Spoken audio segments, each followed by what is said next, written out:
Setelah kehancuran pasukan Raja Abraha, kota Mekah semakin ternama. Dari kota inilah sejarah manusia paling mulia dimulai. Ka'bah sebagai jantung kota Mekah semakin ramai dikunjungi para peziarah. Demikian pula para pedagang.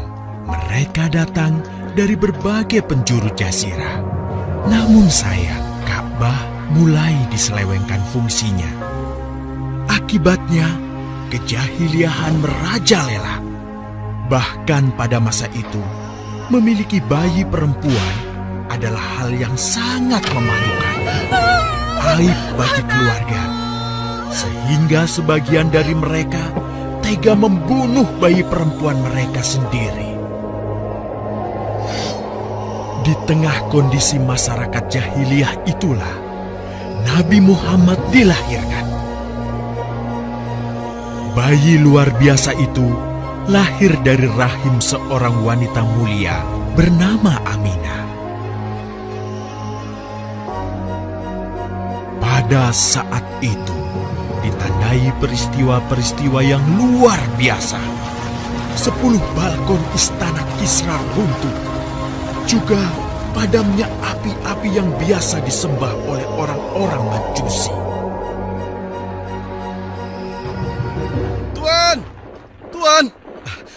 Tuan Abdul Muthalib, ada kabar gembira. Kabar gembira? Ada apa? Kabar gembira apa? Tuan, cucu Anda telah lahir. Benarkah? Laki-laki atau perempuan? Laki-laki, Tuan. Subhanallah, Alhamdulillah, Allahu Akbar. Kalau begitu aku ingin segera melihatnya. Mari, Tuan. Setelah mendengar itu, Abdul Muthalib bergegas menuju ke rumah Aminah.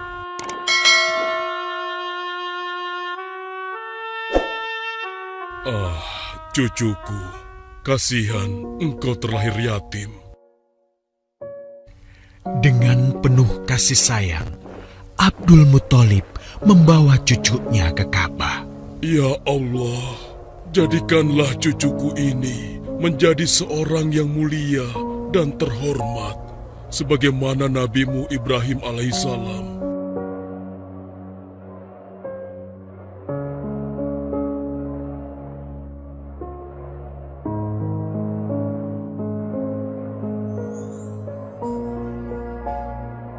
Siapa namanya, Ayah? Muhammad. Muhammad? Iya, aku akan menamainya Muhammad. Artinya yang terpuji. Kehadiran Muhammad kecil sungguh memberi kebahagiaan. Tidak hanya bagi keluarga Bani Hashim, bahkan seluruh kabilah suku Quraisy menyambutnya dengan sukacita.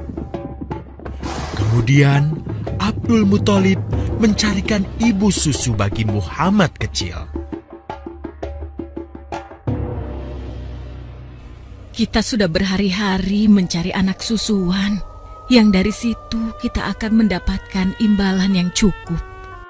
Namun hingga saat ini, belum juga kita dapatkan. Ya, istriku, aku mengerti. Apa kita terima saja bayi yatim itu? Muhammad maksudmu? Iya, cucu dari Abdul Muthalib. Kasihan dia. Hampir semua teman-teman dari rombongan kita tidak ada yang mau menyusuinya. Karena tidak ada harapan untuk mendapatkan imbalannya dari ayah bayi itu. Betul juga engkau, istriku. Kasihan anak itu. Aku mendukungmu jika engkau susui dia. Mudah-mudahan Allah memberikan keberkahan bagi kita. Halimah segera mendatangi Abdul Muthalib. Dia bersedia untuk menjadi ibu susu dan pengasuh bagi Muhammad kecil. Betapa gembira Abdul Muthalib mendengarnya. Halimah dari Bani Sa'ad itu akhirnya dipercaya Abdul Muthalib untuk mengasuh cucunya 2 tahun lamanya. Ayo istriku, kita berangkat sekarang. Sebentar lagi suamiku. Insya Allah kita berangkat sampai anak ini kenyang. Kalau begitu, aku lanjutkan berkemas-kemas dahulu. Hah? Ada apa, suamiku? Lihat, unta dan keledai kita. Mereka demikian sehat, tidak seperti sebelumnya. Subhanallah. Betul, suamiku. Tidak seperti kemarin. Demi Allah, kau tidak salah memilih istriku. Kau telah mengambil anak yang dipenuhi dengan barokah. Allah melimpahkan keberkahan atas Halimah dan suaminya. Mereka pulang ke kampung Bani Sa'ad dengan penuh rasa syukur. 2 tahun berlalu sudah. Tugas Halimatus Sya'diyah sesungguhnya telah usai. Saatnya Muhammad kecil harus dikembalikan kepada ibunya. Terima kasih Halimah. Engkau telah merawat anakku dengan baik selama 2 tahun. Tidak ada yang bisa kuberikan kecuali aku berdoa.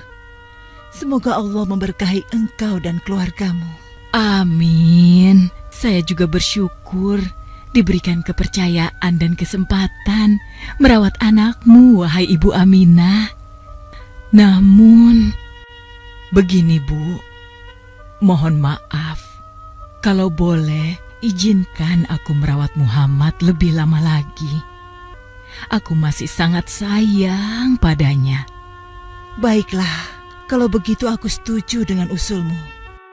Bawa dan rawatlah Muhammad sebagaimana dia anakmu sendiri. Terima kasih, Ibu. Terima kasih. Begitulah, Muhammad kecil kembali ke tengah-tengah Bani Sa'ad. Ia tumbuh menjadi anak yang memiliki banyak teman karena kemuliaan akhlaknya. Tatkala berusia sekitar 4 tahun, terjadilah suatu peristiwa. Muhammad, Bu! Muhammad! Muhammad? Kenapa Muhammad? Muhammad dibawa orang. Hah? Dibawa orang? Diculik? Coba ceritakan. Ketika kami tengah bermain, tiba-tiba ada orang dewasa datang. Dia langsung membawa pergi Muhammad dan membunuhnya. Hah? Membunuhnya? Ya Allah, di mana? Di mana? Antarkan ibu ke sana. Dengan perasaan cemas, Halimah bergegas menuju tempat itu. Dan dilihatnya, Muhammad kecil tengah terduduk. Muhammad, apa yang terjadi denganmu? Dengan sangat tenang dan jelas, Muhammad kecil menceritakan apa yang telah terjadi. Bahwa seseorang telah membelah dadanya, mengambil hatinya, kemudian mencucinya dan mengembalikannya lagi ke tempatnya semula. Maka sesungguhnya yang datang itu adalah malaikat Jibril. Dia ditugaskan Allah untuk mencuci hati Rasulullah sehingga bersih dari segala kecenderungan setan.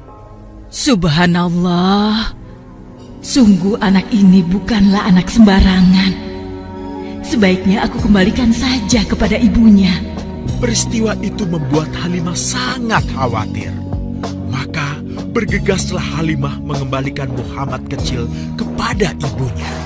Menginjak usia yang ke-6 tahun, Muhammad kecil diajak ibunya untuk berziarah ke makam ayahnya, Abdullah di Yastrib. Dalam perjalanan pulang kembali ke kota Mekah, Aminah pun jatuh sakit. Dari hari ke hari, tubuhnya semakin melemah. Hingga di sebuah kota bernama Abwa, letaknya antara Mekah dan Yastrib, Aminah meninggal di sana. Dan Muhammad kecil pun menjadi seorang anak yatim piatu. Sejak itulah Muhammad kecil dirawat dengan penuh cinta dan kasih sayang oleh kakeknya, Abdul Muthalib. Muhammad, sudah berhentilah memerah susunya. Insya Allah, sudah cukup untuk persediaan kita hari ini. Beristirahatlah sejenak. Makanlah agar kau tetap sehat.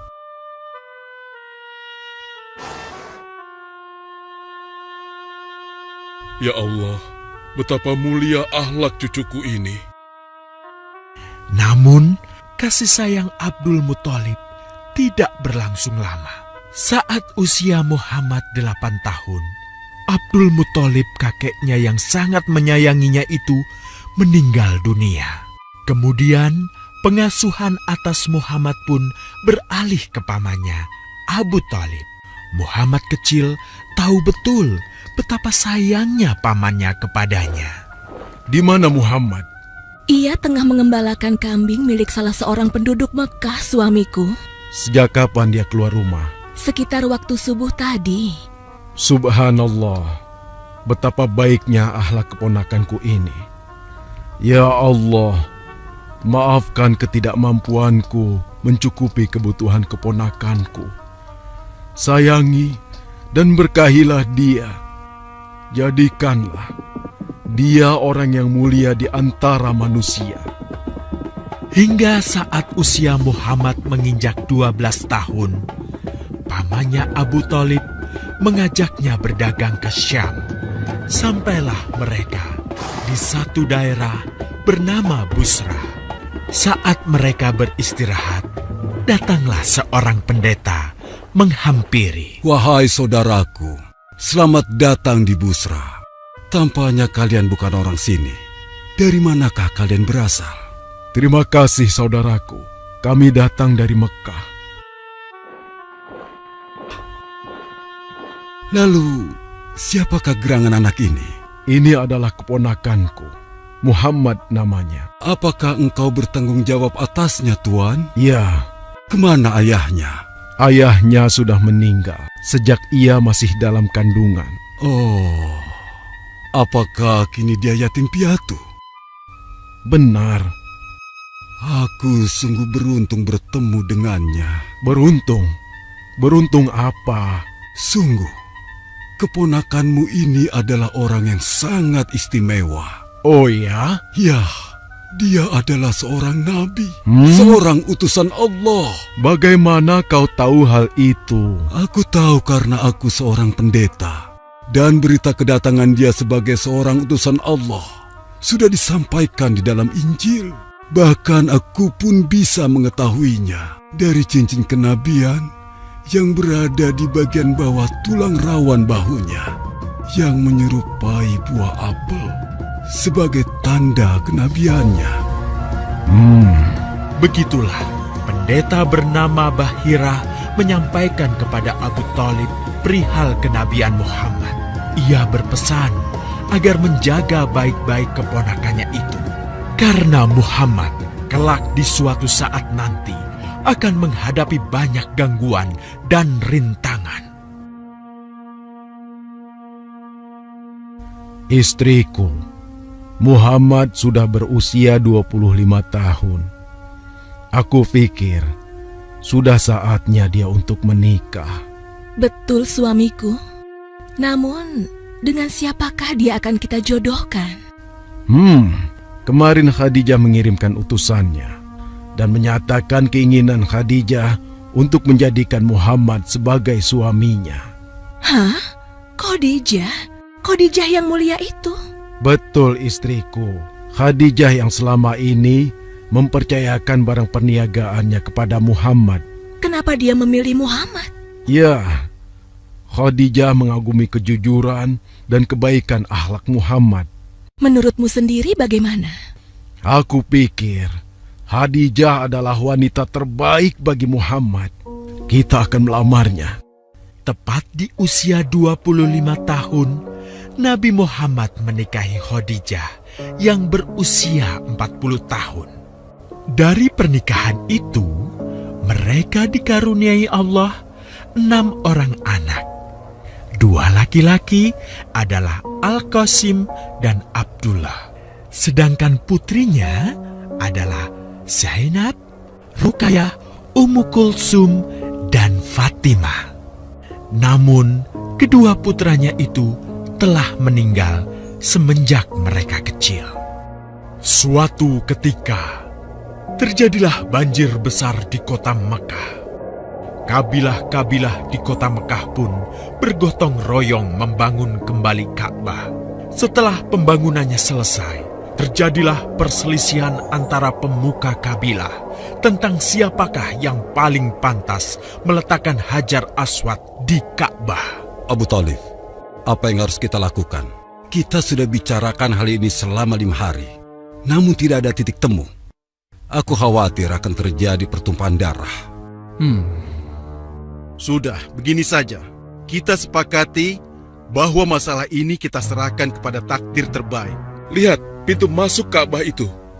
Siapapun yang pertama kali akan melewati pintu itu, dan siapapun dia, kita tidak boleh menolaknya. Setuju? Aku juga setuju. Baiklah, aku setuju. Aku juga setuju. Baiklah, kita perhatikan bersama. Tidak lama setelah kesepakatan itu, atas izin Allah, Nabi Muhammad menjadi orang pertama yang memasuki pintu menuju Ka'bah. Alhamdulillah, segala puji bagi Allah. Ternyata Muhammad, dan memang dia adalah orang yang tidak pernah kita temui ada celah. Betul? Betul. Iya, betul. Nabi Muhammad pun menerima kepercayaan itu. Dengan kebijaksanaannya, Nabi Muhammad meminta sehelai kain, lalu meletakkan Hajar Aswad di atasnya. Nabi Muhammad mempersilahkan seluruh pemuka kabilah untuk memegang ujung-ujungnya dan mengangkatnya secara bersama-sama. Setelah sampai pada sudut Ka'bah, giliran Nabi Muhammad meletakkan Hajar Aswad di tempatnya semula. Terhindarlah perpecahan di kota Mekah. Meskipun demikian, kegelisahan masih terus menggelayuti hati Nabi Muhammad. Kejahiliahan ada di mana-mana. Kezaliman dan kemaksiatan terus berlangsung. Ia tak habis pikir. Nabi Muhammad mulai merenung dan menyendiri untuk menghindar dari perilaku jahiliyah. Nabi Muhammad memilih tempat di sebuah goa di atas bukit sekitar Mekah. Goa Hiro. Dari mulut goa itulah Nabi Muhammad bisa memandangi kota Mekah yang dicintainya dengan pandangan yang lebih luas. Hingga suatu ketika, sesuatu yang tidak pernah terbayangkan sebelumnya terjadi. Tiba-tiba, goa itu menjadi terang benderang. Kemanapun arah mata melihat, di sanalah cahaya itu ada. Itulah malaikat Jibril. Jibril berkata, "Bacalah." Dengan gemetar, Nabi Muhammad berkata, "Aku tidak bisa membaca." Malaikat Jibril lantas merangkul Nabi Muhammad SAW dengan kuat hingga nafas beliau sesak. Seraya berkata lagi, "Bacalah." Sampai akhirnya malaikat Jibril membantunya setelah merangkulnya dan menyuruhnya membaca hingga 3 kali. Kemudian malaikat Jibril membantunya membaca. "Bacalah dengan menyebut nama Tuhanmu yang menciptakan. Dia telah menciptakan manusia dari segumpal darah. Bacalah, dan Tuhanmulah yang paling pemurah, yang mengajarkan manusia dengan perantaraan Al-Qalam. Dia mengajarkan kepada manusia apa yang tidak diketahuinya." Kalimat suci telah terucap. Resmilah sudah. Dari dalam Goa Hiro, Allah mengangkat Nabi Muhammad SAW sebagai penuntun dari kegelapan menuju cahaya, dari keburukan menjadi kebaikan, dan dari kesengsaraan menuju ke keselamatan.